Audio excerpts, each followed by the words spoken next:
So there's a little bone in your throat. It's called the hyoid bone. My fingers are going on mine right now. It's a little horseshoe-shaped thing right here. The reason you want to know about it as a singer is because your tongue attaches to that bone, and then also your larynx, where your actual vocal cords are, attaches to that. So you can think of this hyoid bone as the center of a lot of things that happen for singing. To relax that bone, you have to actually work the tongue out a little bit. So what I'm going to ask you guys to do for a sec is just stick your tongue straight out and hold it out while I'm talking to you. So you should feel a stretch at the back as you do this, a stretch on the hyoid bone itself.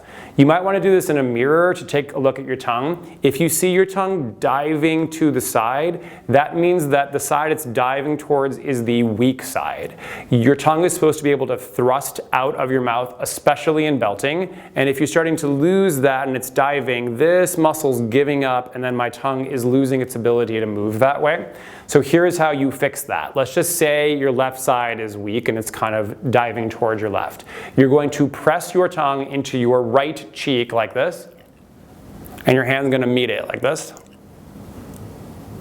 So your tongue is pressing over and your hand is pressing in on it, creating an isometric, a leaning of two muscles against one another. When your tongue goes to your right like that, the left side has to work really hard. It's got to go across your mouth and actually strengthen. So you can think of that as a way to work out that muscle that's supposed to be working when you're singing Defying Gravity or anything like that. It's supposed to be actually having the ability to move like that.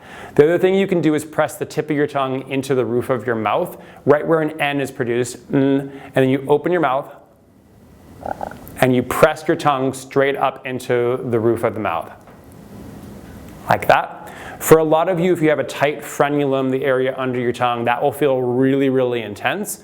But if it feels easy enough, you can run your tongue back onto your soft palate and do the same thing. Press up and open your mouth. That's a really great stretch for the underside of the tongue that attaches to the hyoid bone. You also can get your fingers on your hyoid bone itself, like I'm doing right now, and you can just move that bone side to side. Actually feels really good to move it, and it allows the attachments that come to that bone to soften up and to allow your throat to be more flexible.